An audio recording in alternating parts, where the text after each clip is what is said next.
what I wanted to talk about was something I talked about briefly on that vlog, was like this concept that you're like one something away from everything changing. And the example I gave on the vlog, the YouTube video, was that guy Dogface. So the guy that was riding the skateboard and singing the Stevie Nicks song, Drinking Ocean Spray. So most people have seen that video. It's got millions of views, went super viral. And so the interesting thing about that is, in Gary's book, he was talking about it. Gary V wrote a new book called Day Trading Attention. And I have some other examples. So if you saw the vlog, it's not going to be the same shit. Hopefully it'll be a little bit more thorough. But so the guy, the story, as I understood it, was he shot the video on his way to work. And then when he got there, he was sort of second guessing whether or not he was going to post it, and then just decided to post it and went about his day, and then checked in and found that it had millions of views. And, you know, it just kept going, kept getting more and more views. So what ended up happening is it changed his whole life. Like, he started getting all these like brand deals and all this kind of shit. And, you know, so he was just one post away from his whole life changing, and he almost didn't even post it. So it was kind of crazy to think, like, you know, I wasn't even going to post this shit, and then all of a sudden, like, all this stuff changes for me. This one thing that you wouldn't really even expect. And I remember Gary V, he talks about this one post that he made about him just talking about how much he likes blueberries. And it was like, I can't remember what the post was. He was talking about how he's like the best at eating blueberries, or some weird shit that like doesn't make any sense to his brand or anything like that. But then it, obviously that didn't change Gary's whole life, but like it was, I think, his top performing post of all time. And so back to the Dogface dude, what's crazy is, like, not only did it change his life, but it also like greatly increased the sales of ocean spray. Like it was flying off the shelves. Like, people were having trouble keeping it stocked. So it increased sales like a huge amount for this massive company. And I think they offered him stuff. I think they got him a new car. I don't know. All this crazy shit. I don't remember all the ins and outs of what happened with him.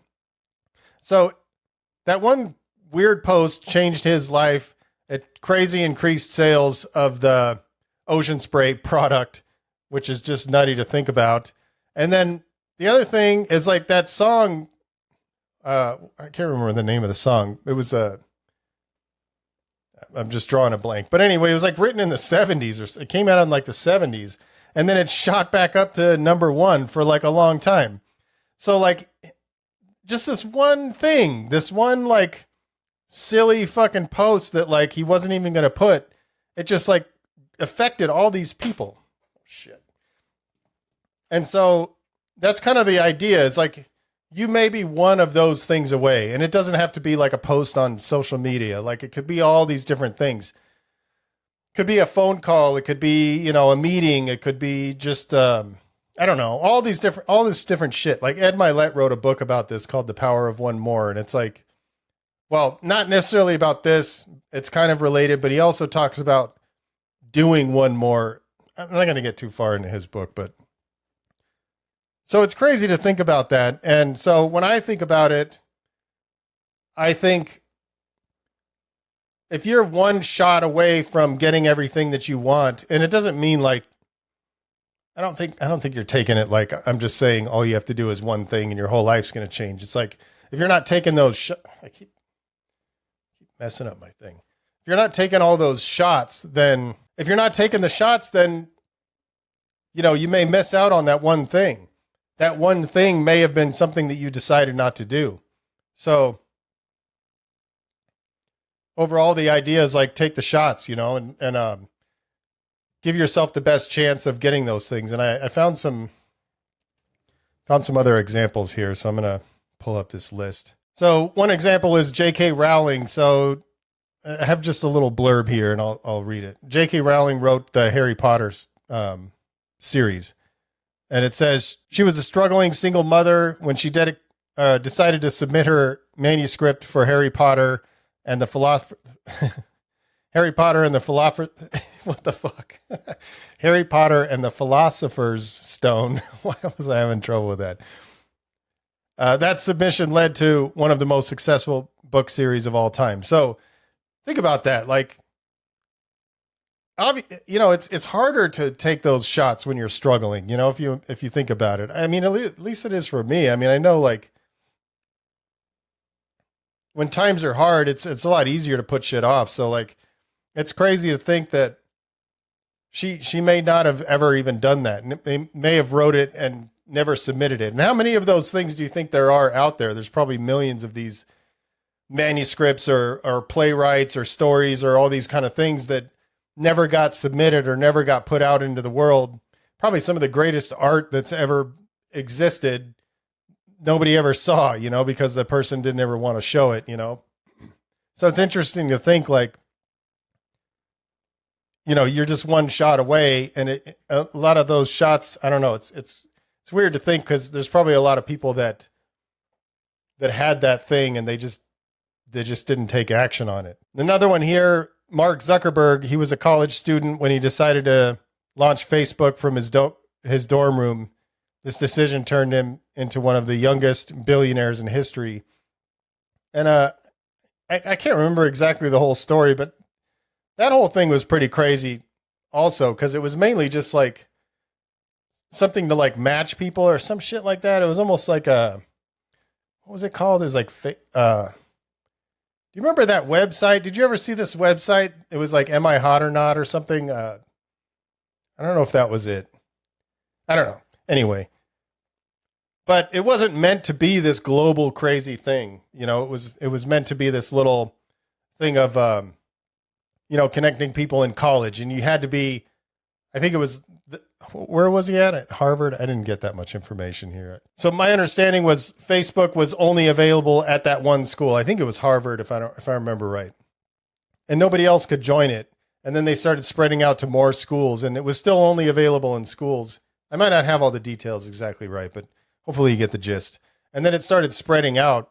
And this was also covered in a book called I think it was in The Tipping Point, and they talk about this idea of a flywheel. So I don't know, this is somewhat unrelated to the topic, but I guess we could tie it into that, because you take your shot, but then you also have to maintain that momentum. So if you take this Mark Zuckerberg, for example, he took the shot and he made the thing, or there's some controversy, someone else made it, or I don't know what the fuck.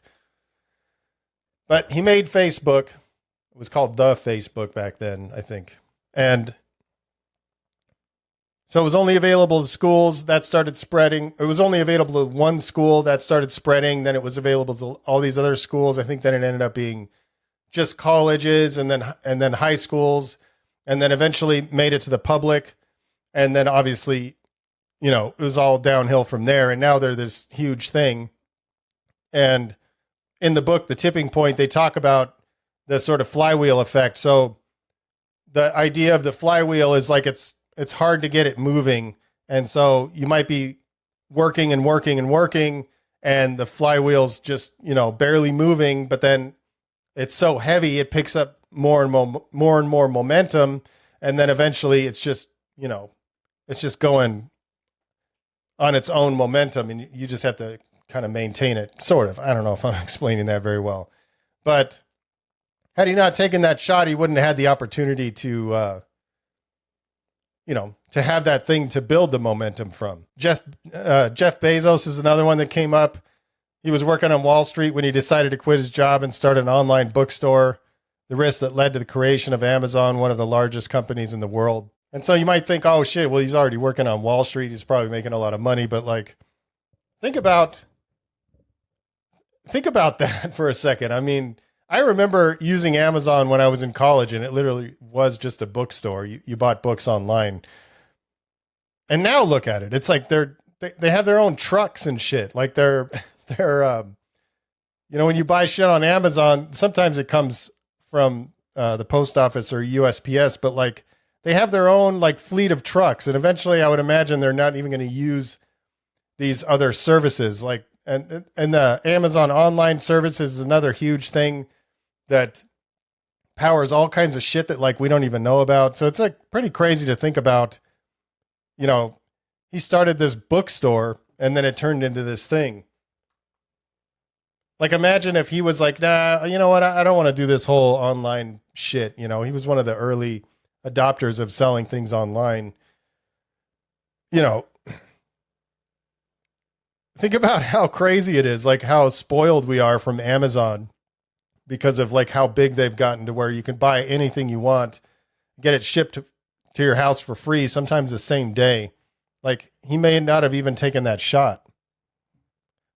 Another one that came up, and I've heard this story before. Sylvester Stallone, he said this little blurb says, he was a struggling actor when he wrote the script for Rocky and insisted on playing the lead role. The decision led to a successful acting career and an iconic film franchise. So I don't remember all the details exactly, or maybe I have some notes here. Yeah, I don't know, just some general information. But my understanding is he was a struggling actor and he was working odd jobs, and there was some story, I don't know, I'll have to look it up, but like, did he even sold his dog like to bring in enough money to get this thing done? And he ended up buying the dog back like once he made his money. I mean, as a dog lover, like that kind of bothers me a little bit, but you know, think about it. He could have easily not taken that shot and not, you know, if you're struggling, like it just must be hard to force yourself to take a shot like that. There's a bunch of other ones that I don't really care about, but like this one's kind of interesting. Colonel Sanders, it said he was a retiree when he decided to franchise his fried chicken recipe, leading to the creation of KFC, one of the largest fast food chains globally. And I didn't dig too far into this, but I think he was like 60 something years old.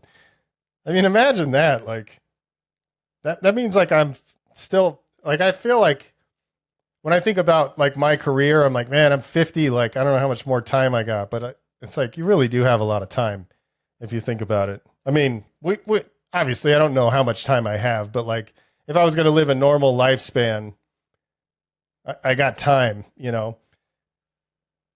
And so he found success at 65. You know, it's just crazy. I have other ones here, but I don't know. I think you get the idea. I don't really want to get too far into all these little examples. It's not super important, but you know, it's pretty inspiring for me to think about it, and it makes me want to just take more shots, you know. And so that's where I'm kind of working with my business, and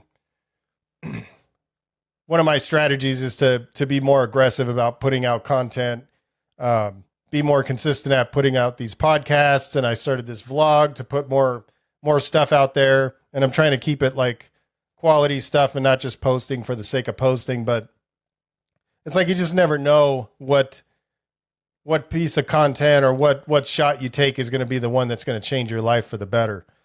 So hopefully that encourages you to take the shots, and you know, even if it's hard and times are tough, like just keep at it, and you never know. Like everything could just turn around by one decision. It's crazy to think about.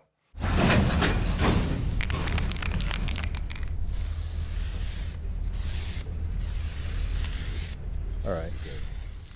Appreciate each and every one of you guys who are supporting the cause and continue to spread the love, and yeah, stay up.